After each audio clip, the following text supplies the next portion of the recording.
So let us understand what is process and how the OS will do the process management. So we start with the definition of process now. What is a process? A process is a program in execution. So you have written some set of instruction in the given task. You have given it. We have asked you to do one task. To perform that, you have written a program. In the program, you have some set of instruction to be executed. That program is known as process. The program which you are going to execute is known as process. Fine. So it is a unit of work within the system. So whatever program you call it as process now, that is nothing but a unit of work, one job I have given to one user. So within the system, fine. So this program, this process is a passive entity. So whatever the program is ready for execution now, that is called as passive entity. Entity means one unit here, that's it. So whereas a process, once the program is ready, what is the next step I will do? I will execute. CPU will execute the program, fine. So this process is nothing but the execution now. So it is known as active entity. Are you following? First you have written a program, then you are going to execute. Two steps you are carrying now.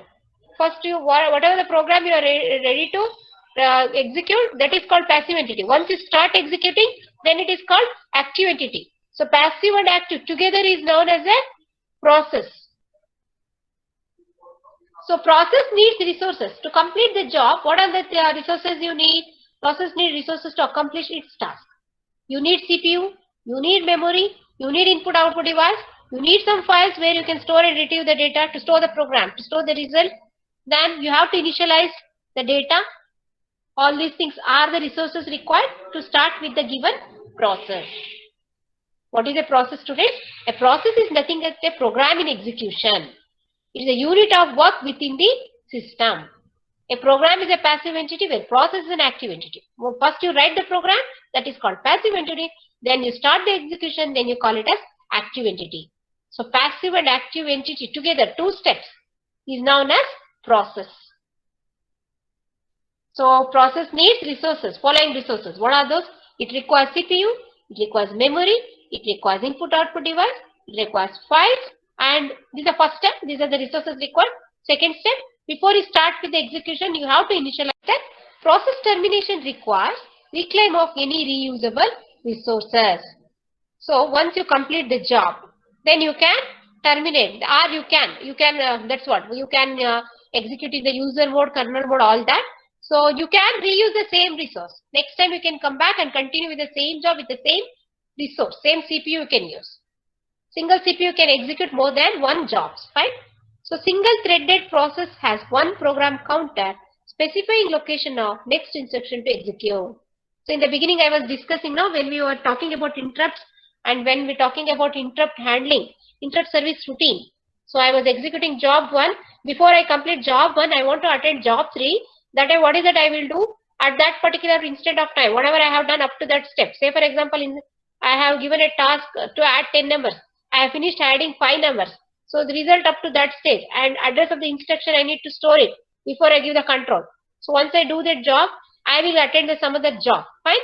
So who will take care of these handling addresses? So I have one register called program counter. What actually the program counter does? It is going to store the address of the next instruction to be executed.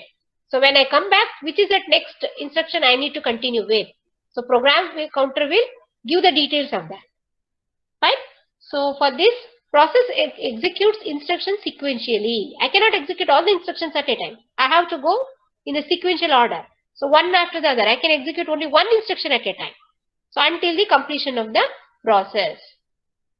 Fine. So this is about a single threaded process. And in the future chapters, I will be discussing in detail about what is thread, what is single thread, what is multiple thread. Now don't think about thread now. Just understand about process here. Process means a program to be executed, a program which is in the execution state. Fine. So multi-thread means you assume that more than one process, more than one jobs I need to handle. Fine. So it has one program counter for one thread. For one particular thread, we have one program counter. Fine. So typical, you assume that you think about only job. For each job, I have to give one program counter. For each job means what? For each program. For program 1, I have one program counter. For program 2, I have another program counter. For program 3, I have another program counter. So program counter 1 will hold the address of the next instruction to be executed with respect to program 1. Same way program counter 2 will hold the address of the next instruction to be executed with respect to program 2. So each and every program has their own independent program counter. Right? So typically system has many processes, some user, some operating system running concurrently on one or more CPUs. So when you go for more than one process at a time, when you have the number of jobs, number of programs to be executed, so I need to go for many processes. I have multiple jobs to be executed, multiple programs to be completed. So I will go for some user, I will go for user 1, 2, 3, so on. Or same user I can execute. Some operating system. So same operating system can handle concurrent jobs, more than one jobs. I have one CPU, or I can go for even multiple CPUs. Right? So all these things are going to be handled by operating system. Multiple jobs and multiple users, multiple CPUs, all this. Right? So concurrency by multiplexing the CPUs among the processes and threads. Don't worry about threads. Indirectly assume the thread is nothing but process now. Future will clearly understand the difference between the process and threads. Right now, just we talk about process. Process is nothing but a program. Program is nothing but a set of instructions written to complete the given job. Right? So concurrency means what? You are going to execute more than one job at a time. So I have multiple CPUs. I am executing job 1 in with CPU 1, job 2 in CPU 2, CPU 3, so on. So I have how many CPUs? Example, let me take 4 CPUs. I can multiplex now. You have studied now in AD, or multiplexer 4x1, 8x1, all that. So 4 CPUs, whatever I am executing program 1 in CPU 1, program 2 with CPU 2, so on. So now the results are ready. CPU 1 has some result with respect to job 1. CPU 2 has result with respect to job 2, job 3, so on. So I will multiplex this. I'll combine this result to get my final job.